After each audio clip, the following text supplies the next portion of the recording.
வித்தலவ் படம் நான் பார்த்துட்டேன். ரொம்ப சூப்பராக இருக்கு படம். வந்துட்டு மதனோட ரைட்டிங், டைரக்ஷன் எல்லாமே எனக்கு ரொம்ப பிடிச்சிருந்துச்சு. ஃபர்ஸ்ட் மதனை வந்துட்டு நான் டூரிஸ்ட் ஃபேமிலியோட சக்ஸஸ் மீட்டில் நம்ம பார்த்தோம். நைட்டு ஒரு மணி இருக்கும். வந்து ரொம்ப நேரம் ஏதோ பேசிட்டு இருந்தார். இது எப்படி பண்ணீங்க, அது இது இதெல்லாம் ரொம்ப தூக்கம் வந்துட்டு இருந்துச்சு. ஆனால் எவ்வளோ ஹைப்பராக இருக்காருன்னு நினச்சேன். படம் பார்க்கும்போது எனக்கு அந்த பேஷன் அப்போதான் புரிஞ்சுது. ஸோ கங்க்ராட்ஸ், ரொம்ப ஹாப்பியாக இருக்குது. ஏன்னா ஒரு ஃபர்ஸ்ட் டைரக்டரோட ஸ்டேஜ், ஃபர்ஸ்ட் ஹீரோ, ஸோ எல்லாமே ஹாப்பியாக இருக்குது. அதுக்கப்புறம் அபி எங்கன்னு சொல்கிறதுன்னு தெரியல. எனக்கு ஆக்சுவலாக அபியும் நான் டூரிஸ்ட் ஃபேமிலி அவர் பேரலாக ஷூட் பண்ணிட்டு இருக்கும்போது என்னோட படம் ப்ரீ ப்ரொடக்ஷனில் இருந்தேன். அப்போ நான் பார்ப்பேன், ஒரு ஸ்கூட்டியில் வந்துட்டு ஒரு இயர்ஃபோன்ஸை காதில் மாட்டிட்டு ஸ்வைன்னு போவார், வருவார், பேசுவார், ஹை ப்ரோ என்ன பண்ணுறீங்க அப்படின்னு போயிட்டே இருப்பார். ஸோ ரொம்ப இந்த ஃபீல் ரொம்ப புதுசாக இருக்குது. லைக் நம்ம அப்படி பார்ப்போம். எல்லாம் லாஸ்ட் இயர் தான் நான் சொல்கிறது. அந்த காலத்தில் பார்த்தேன்னு கூட சொல்ல முடியல. கூட பார்த்தேன், அதுக்குள்ளே திரும்ப எங்கள் ஹீரோ வந்து நிற்கிறாரு. அண்ட் ஸ்க்ரீனில் பார்க்கும்போது அவ்வளோ பெரிய ஸ்க்ரீனில் நான் படம் பார்த்தேன். அந்த சின்ன சின்ன போர்ஸு, டேனு அதெல்லாம் பார்க்கும்போது பரவாயில்லையே, நம்ம மாதிரி ஒரு ஹீரோ நம்ம இதில் ஒரு தமிழகம் அப்படிங்கிற ஃபீல் ரொம்ப நல்லா இருந்துச்சு அது பார்க்குறதுக்கு. பர்ஃபார்மன்ஸு, டான்ஸ், அந்த சாம் இருந்துச்சு, எஃபர்ட்லெஸ் சாம் ரொம்ப நல்லா இருந்துச்சு. கங்க்ராட்ஸ். அப்புறம் ஆக்சுவலாக உங்களோட ஸ்கூல் போர்ஷன்ஸ் வந்துட்டு பயங்கரமாக இருந்தீங்க. நீங்கள் செம்ம கெத்தாக இருந்தீங்க, நல்லா இருந்துச்சு. சூப்பர். அண்ட் அந்த ஃபர்ஸ்ட் எக்ஸா ஒருத்தங்க நடிச்சிருந்தாங்க, அவங்களோட சாரி பேர் தெரியல, பட் பார்க்கும்போதே எனக்கு தோணும் எல்லாருக்கும் ஒரு முஸ்லீம் நடிச்சிருக்காங்களா அப்படின்னு. காவியா ரொம்ப நல்லா பண்ணீங்க, வாழ்த்துக்கள். அதுக்கப்புறம் ஷான் ரோல்டோ, ஆக்சுவலாக உங்களுக்கு ஒரு நல்ல பிராண்ட் மாதிரி வந்துட்டு இருக்கு. ஷான் ரோல்டன் மியூசிக்கல் பார்த்தாலே ஓகே, இந்த படத்தினால ஒரு ட்ரெஸ் வருது, ரொம்ப நல்லா இருக்கு. கங்க்ராட்ஸ். அதுக்கப்புறம் producers Soundarya ma'am and Mahesh, வாழ்த்துக்கள் ப்ரோ, வாழ்த்துக்கள் மேம், கங்க்ராட்ஸ். எனக்கு அங்கே 2 பேரும் நான் இப்போ ரீசெண்டாக படம் பார்க்கும்போது வந்துருந்தாங்க. ரொம்ப பேஷனேட்டாக இது ஒர்க் ஆகுதா, என்ன நடக்குதுன்ட்டு கையில் நோட் பேட் மட்டும்தான் இல்லை, அந்த அளவுக்கு ரொம்ப சின்சியராக பண்ணியிருந்தாங்க. எனக்கு ரொம்ப நல்லா இருந்துச்சு. இவ்வளோ சின்சியராக அவ்வளோ இது பண்ணுறாங்களே, வெரி ஹாப்பி. அது கண்டிப்பாக பிளாக் பஸ்டராக இருக்கும். நான் படம் பார்த்தேன், ரொம்ப எப்படி சொல்கிறதுனா நல்ல ஒரு பல்ஸோட இருந்துச்சு படம். எனக்கு அது ரொம்ப பிடிச்சிருந்துச்சு. நல்ல பல்ஸு, நல்ல மீட்டு, படமாக இருந்துச்சு, நல்ல ஹியூமர், நல்ல எமோஷன், எல்லாமே எனக்கு ஒர்க் ஆச்சு. So happy. அப்புறம் டீம் ஒர்க்காகவும் அது ரொம்ப அழகாக இருந்துச்சு. எல்லாருமே எனக்கு கேமரா ஒர்க் ரொம்ப பிடிச்சிருந்துச்சு. அப்புறம் ஆர்ட் ரொம்ப பிடிச்சிருந்துச்சு. அண்ட் எனக்கு ஐயோ காதில் பாட்டு வந்துட்டு நான் அனுப்பில் கேட்டுகிட்டே இருக்கேன், வரும்போதும் அதான் கேட்டேன். ஸோ கங்க்ராட்ஸ், எல்லாருமே வாழ்த்துக்கள். இந்த படத்தில் வேலை பண்ண ஒரு ஆளாக என்னால் நிறைய விஷயத்த எங்கள் படத்தை பற்றி நிறைய பெருமையாக சொல்ல முடியாது. ஆனால் இந்த படம் வந்து ஃபார் மெனி ரீசன்ஸ் ரொம்ப ஸ்பெஷலான ஒரு படம் எனக்கு. முதல் ரீசன் வந்து அபிஷன் வந்து நான் முதல்ல மீட் பண்ணுறேன். அவன் வந்து எனக்கு டூரிஸ்ட் ஃபேமிலி கதை சொல்ல வரும்பொழுது ஆக்சுவலாக முதல்ல பார்த்தீங்கன்னா இன்ட்ரெஸ்டடாகவே இல்லை கதை கேட்குறேன்னா, அவன் ரொம்ப தயங்கி பேசுவான். எனக்கு கொஞ்சம் அவுட்ரைட்டாக பளிச்சின விஷயத்துக்கு வந்தால் தான் பிடிக்கும். அவன் ரொம்ப I thought he would very squeamish, என்கிட்ட பேசுறதுக்கு ஒரு மாதிரி தான் இருந்துச்சு. சரி ஸ்கிரிப்ட் கொடுத்துருவான் படிக்கிறேன், ஏதோ ஒரு மைண்ட் செட்டில் சொல்லிட்டேன். அதுக்கப்புறமா அந்த சந்திரமுகி மாதிரி திடீர்னு அப்படியே இந்த ஸ்கிரிப்டை நரேட் பண்ணும்போது அப்படியே மாறுவான். அந்த மாதிரி தான் நான் பார்க்குறேன் அபிஷனோட இந்த டிரான்ஸ்ஃபர்மேஷனை. இந்த படத்தில் வந்து இவங்க எல்லாம் ஏன்னா நடிப்பான்னு தெரியும், நடிச்சு காட்டுறது ஓகே, பட் இந்த மாதிரி ஒரு படத்தை எடுத்து, ஏன்னா இது வந்து ஒரு ஜனரஞ்சகமான அந்த ஏரியாவில் இருக்கக்கூடிய ஒரு படம். I wish him well. But இந்த படம் பார்த்ததுக்கு அப்புறமா தான் எனக்கு புரிஞ்சது, அவன் ஆக்டராக தான் ரொம்ப ஒரு பெரிய இடத்துக்கு போகிறான் அப்படிங்கிறத நான் நம்பிக்கை இந்த மேடையில் சொல்லியிருக்கேன். ஆக்சுவலாக நிறைய பேருக்கு டேலண்ட் இருக்கு, நிறையா ரொம்ப வித்தகர்களாக சில பேர் இருப்பாங்க, ரொம்ப அறிவாளிகளாக இருப்பாங்க, அவங்களுக்கு சொல்றதுக்கு நிறைய இருக்கும். அவங்க படங்களை பார்த்தா நிறைய சினிமா கற்றுக்கலாம் அப்படியெல்லாம் சொல்லுவாங்க. அதெல்லாம் தாண்டி ஒரு ஆர்டிஸ்ட் வைப்ரேஷன் வெரி இம்பார்ட்டன்ட். நான் நிறைய பேரோட பயணிச்சிருக்கேன், பட் அபிகிட்ட இருக்கிற வைப்ரேஷன் வந்து இப்போ அருண் ஷா பிரதர் சொன்ன மாதிரி, அதாவது எல்லாரும் பேசுறது எப்படி இருக்குன்னா வந்து இப்போ நம்ம அபிக்கு சப்போர்ட் பண்ணி அவரை நம்ம சப்போர்ட்னால ஒரு பெரிய டேரக்டர் நம்ம மியூசிக் பண்ணதுனால ஒரு பாட்டு நல்லா கேமரா பண்ணதுனால இந்த படம் பேசாம அப்படின்னு ஒரு ஆர்டிஸ்ட் பற்றி நம்ம சொல்லவே முடியாது. ஏன்னா as much as I have given to his family, I received so much from Abhi in that film. அதே மாதிரி விக்லவ் படத்துல நான் நிறைய ரிசீவ் பண்ணேன். ஸோ அபி தேங்க்ஸ். உன்னோட பெரிய இந்த சினிமா பயணத்துல நீ நடிக்கிற ஃபர்ஸ்ட் படத்துல கூட இருக்கல, நான் வந்து உன்னோட பிரதரா வெல்விஷரா ரொம்ப ரொம்ப பெருமையா நினைக்கிறேன். தமிழ் சினிமாவுக்கு ஒரு நல்ல ஆர்டிஸ்ட் கிடைச்சாரு. ஏன்னா அவர் சொன்னார் நிறைய படங்கள் வந்து இப்போ பண்ணணும்னா ஒரு ஆப்ஷன்ஸ் கிடையாது. இப்போ வந்து நிறைய ஹீரோஸ் வந்து அவங்களால ஒரு அவங்க வளர்ந்து இருக்கிற அவங்க பெருசாக ஒரு இடத்துல இருக்கிற சூழ்நிலையிலேருந்து அவங்க திரும்ப இந்த மாதிரி ஒரு சின்ன வாழ்க்கைக்குள்ள வந்து படம் பண்ண முடியாத ஒரு சூழ்நிலையில தமிழ் சினிமா இருக்கும் பொழுது இந்த காலத்து யங்ஸ்டர்ஸோட இந்த காலத்தில் அந்த வாழ்க்கையோடைய ஒரு லென்ஸ் நமக்கு வேணும் சினிமாவில். அதை நம்ம அப்படியே தூக்கி போட்டுற முடியாது. ஏன்னா எல்லாருக்கும் அந்த ப்ரெஷர் இருக்கு. இந்த ஒரு படம் வந்து ஒரு கதாநாயகன் வந்து அந்த படத்தை எழுதியே ஆகும் அப்படின்ற அவசியம் கிடையாது. ஆக்சுவலாக அது வந்து நம்மளோட கலாச்சாரமா இருந்திருக்கு. பட் கொஞ்சம் அது மாறுறது தெரியுது. ஏன்னா வந்து போக போக நமக்கு எல்லாருக்குமே அந்த பங்களிப்பு பாருங்க. பேசின எல்லாருமே வந்து பேசுறதுக்கே அவ்வளவு தயங்குறாங்க ஸ்டேஜ்ல. ஆனா ஒர்க் எல்லாம் பாருங்க படத்துல அப்படி இருக்கும். சுரேஷோட கேமரா ஒர்க் வந்து ma'am big fan. I remember calling him. இந்த படம் வந்து முதல்ல சுரேஷ் வந்து டவுட்டா சொன்னாரு, பண்றதா இல்ல ஏதோ சொன்ன அவருக்கு பிஸியா ஏதோ இருந்த போது நான் சுரேஷ் கால் பண்ணி நீங்க எப்படியாவது இந்த படம் பண்ணிருங்க அப்படின்னு சொல்லி ரொம்ப ரொம்ப ரொம்ப கேட்டேன், ரெக்வஸ்ட் பண்ணேன். So is a very busy man. அவர் இந்த படம் பண்ணது வந்து எங்களுக்கு ரொம்ப சந்தோஷம். இந்த படத்துக்கு ஒரு பெரிய லிஃப்ட் சுரேஷ். எனக்கு எதோ தப்பா சொல்லிட்டேன்னா நான் உண்மையதான் சொல்றேன். ஓகே. அண்ட் நான் சொல்ற வாட்டர் ஆர்டிஸ்ட் சீரியஸா நான் வந்து நான் வந்து அதாவது ஃபீமேல் ரோல்ஸ் வந்து நான் ரொம்ப என்ஜாய் பண்ணுவேன். ஸ்கோர் பண்ணும்போது நான் பண்ண நிறைய படங்கள்ல female characters are very strong. ஜேபியில் வந்து விஜயோட கேரக்டர் வந்து வெரி இம்பார்ட்டன்ட் கேரக்டர் படத்துல வந்து அது பெருசாக இன்ஸ்பயர் பண்ணிச்சு படத்தை. அதே மாதிரி லவர்லேயுமே வந்து கௌரிபிரியாஸ் கேரக்டர் வாஸ் வெரி வெரி என்ன சொல்றது ஒரு காம்பஸ் மாதிரி. இந்த படத்தோட மியூசிக்ல சென்சிட்டிவிட்டியை கொண்டு வந்தது அவங்க performance. Thought I would whistle for a female character. பயங்கர மாசா பண்ணியிருக்கீங்க படத்துல. நான் அவ்வளோ என்ஜாய் பண்ணேன். I become your fan. And then நான் உங்க படம் நிறைய பார்த்தேன் இல்லை, இந்த படத்துக்கு அப்புறம் நான் நிறைய பார்க்க ஆரம்பிச்சிருக்கேன். I think your fan in me. நீங்க பெரிய ஸ்டார் ஆகிடுங்க ஃபார் ஷூர். ஆல்ரெடி நீங்க ஸ்டார் தான். பட் இந்த படம் கண்டிப்பாக அதை இன்னும் பெருசுபடுத்தும்னு நினைக்கிறேன். I'm reserving some special people for the last for a reason. Mohanrajan ஐயா என்ன சொல்லுவேன், நான் எதுவும் சொல்றதுக்கு இல்லை, எல்லாமே அவர் சொல்லிட்டாரு பாட்டோட வார்த்தையிலேயே. ஆனால் உன்னே ஒன்று சொல்றேன், இந்த படத்தை வந்து ஐயோ காதலை என்ற பாட்டு ரிலீஸ் ஆயிருக்கு, மறந்து போச்சேன் என்ற பாட்டு ரிலீஸ் ஆயிருக்கு. வரவேற்பு ரொம்ப நல்லா இருக்கு. கீர்த்தி கூட சொன்னா அந்த பாட்டு ரொம்ப கேட்டுட்டு இருக்கேன் அப்படின்னு ரொம்ப சந்தோஷமா இருந்தது. எனக்கும் அவரோட வளர்ச்சியை பார்த்து ரொம்ப சந்தோஷமா இருக்கு. ஏன்னா அவரை ஃபர்ஸ்ட் படம் பண்றதுக்கு முன்னாடி நான் ரொம்ப சிம்பிளா உட்காந்து ரொம்ப நேரம் பேசிக்கிட்டு லவர் படம் ஒரு ஃபர்ஸ்ட் டிராஃப்டோட எடிட் பார்க்கும்போது பேசின ஞாபகம் இருக்கு. நீங்க ஒரு பெரிய ஐக்கனாக அவர் வந்திருக்கிறது ரொம்ப சந்தோஷமா இருக்கு.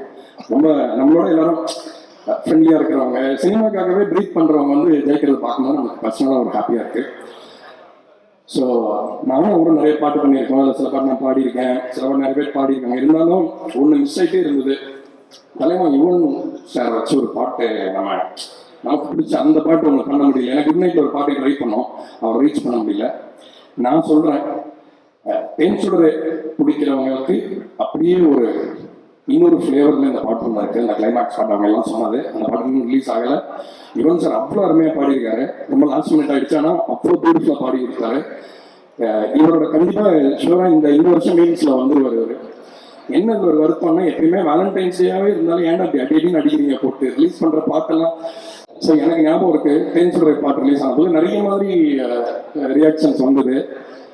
என்ன நிறைய பேர் திட்டில மெசேஜ் பண்ணுறீங்க, ஏன்டா இந்த மாதிரிலாம் பண்றீங்க, ஏன்டா இந்த மாதிரிலாம் பாட்டு பண்றீங்க, என்ன திட்டிய வந்ததும் உண்டு.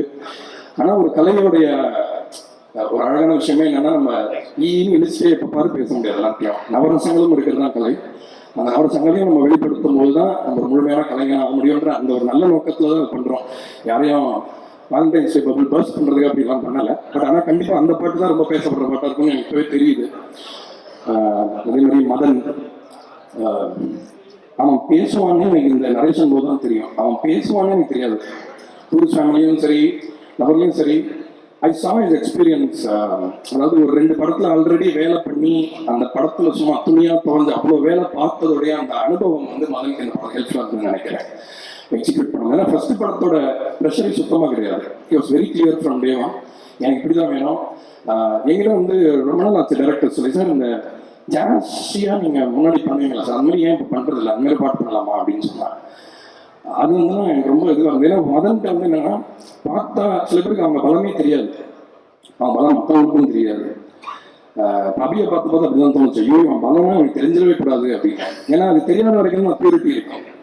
இப்போ பியூராக ஒரு ஸ்பிரிட் அபியை பற்றி சொன்னாங்களா, அதே விஷயத்த நான் மதனுக்கு ஒரு 2 மடங்கு சொல்லுவேன். I think it's very pure artist with pure intentions. Pollution இல்லை, அவனுக்குள்ள பொல்யூஷன் எனக்கு பெருசாக தெரியல. So I was so lucky to have work with director like you. With love வந்து எனக்கு வந்து இந்த ராம்காம்ஸ்லாம் பிடிக்கும் ஆக்சுவலாக, இந்த சிக்ஸ் ஃபிளிக்ஸ்லாம் சொல்லுவாங்க. பட் ஐ நெவர் தாட் நம்ம ஊரில் இந்த மாதிரி இவ்வளோ ப்ரீஸியான இவ்வளோ டெப்த்தையும் பேசி அதே நேரத்தில் இவ்வளோ ஜோவியலாக பேசின ஒரு நேரத்தை வந்து எனக்கு இது வரைக்கும் நான் இந்த மாதிரி ஒரு விஷயத்தில் பண்ணதில்லை. எனக்கு ரொம்ப புதுசாக இருக்கு. இந்த மாதிரி படங்கள் வந்திருக்கலாமா இருக்கலாம். ரொம்ப ரொம்ப சர்ப்ரைஸ் ஆனேன். இந்த படத்தை பற்றி அதிகமாக யாரை பற்றி பேசுவாங்க, இந்த படம் ரிலீஸ் ஆகணும் மதனை பற்றி தான் பேசுவாங்க. அந்த நம்பிக்கை எனக்கு கண்டிப்பாக இருக்குது. ஆனால் நான் சொன்னேன், இனிமேல் கொஞ்சம் இந்த படம் நான் தான் எடுத்திருக்கேன்னு சொல்லணும்னா அதுக்கேற்ற மாதிரி நடந்துக்கணும்ல. ஏன்னா நான் ஒரு வாட்டி சூதுகவம் படம் வந்து நானும் வாசிச்சிருந்தேன், அதில் ஒரு பாட்டு எழுதியிருந்தேன். நானும் சந்தோஷ் பிரதீப் 3 பேரும் சத்தியம் தேட்டரில் படம் பார்க்க போகிறோம். அவர் தான் மியூசிக் டைரக்டர், உள்ள விடுங்க ப்ரொடியூசர் வெளில போயான்ட்டான். இன்னும் நாங்கள் பார்க்க அவ்வளோ காமெடியாக இருக்கும். ஸோ அதனால் நம்ம ஹம்பிளாக இருக்கலாம், சிம்பிளாக இருக்கலாம். அருண் விஸ்வா சொன்ன மாதிரி இந்த இண்டஸ்ட்ரி நம்மளை ஒன்று பண்ணோம். சிம்பிளாக சொல்லணும்னா பட்டு தெரிஞ்சுக்கணும்னு சொல்லுவாங்க, அதுதான் இந்த இண்டஸ்ட்ரி எல்லாருக்கும் பண்ணுவோம். ஆனால் அது நடக்கணும் எல்லாருக்கும் நான் நினைக்கிறேன். ஏன்னா அது நடந்தால் தான் இந்த வளர்ச்சி. ஒரு மலை ஒரு நாளில் உருவாகுது, ஸ்ட்ரென்த் ஒரு நாளில் வந்துடாது. அப்படி வாங்கி அதை வாங்கி இதை வாங்கி ஃபுல்லாக எல்லாத்தையும் எடுத்தோம், அப்போ தான் நம்ம ஸ்ட்ராங்காக நிற்க முடியும். ஸோ அதில் மகனுக்கு ஒரு ஈவெண்ட்ஃபுல்லான சினிமா ஜேர்னியை நான் விஷ் பண்ணுறேன். நான் விஷ் அப்பாயிண்ட் இந்த படம் பிளாக் பஸ்டர் ஆகுன்றது எனக்கு எந்த சந்தேகமும் இல்லை. But I cannot declare it. But அந்த கை வந்து மக்களுக்கு ரசிகர்கள் மேலே ரொம்ப மரியாதை வச்சு எடுக்கப்பட்ட படம். 2 மணி நேரம் எங்களுக்காக கொடுக்குறீங்க தேட்டரில், அதுதான் எங்கள் மைண்டில் இருந்தது. டெட்லைன்ஸ் இல்லை. நம்ம முதலாளியை பார்த்தீங்களா, அவ்வளோ சில்லா உட்காந்துருக்காருங்க. அவர் தான் பரவாயில்லைங்க எங்க கஷ்டப்படுறீங்கன்னு அதுவே நமக்கு பயமா இருக்கும். அந்த மாதிரி அவ்வளோ ரிலாக்ஸ்டான ஒரு ப்ரொடியூசர், அவ்வளோ வேலை பண்ணுவார், இது பண்ணுவார், எதுவுமே வெளில காட்டிக்க மாட்டாரு. நான் வந்து சௌந்தர்யா பற்றி லாஸ்ட்டாக தான் பேசுவேன், ஏன்னா அது ஒரு ரீசன் இருக்கு.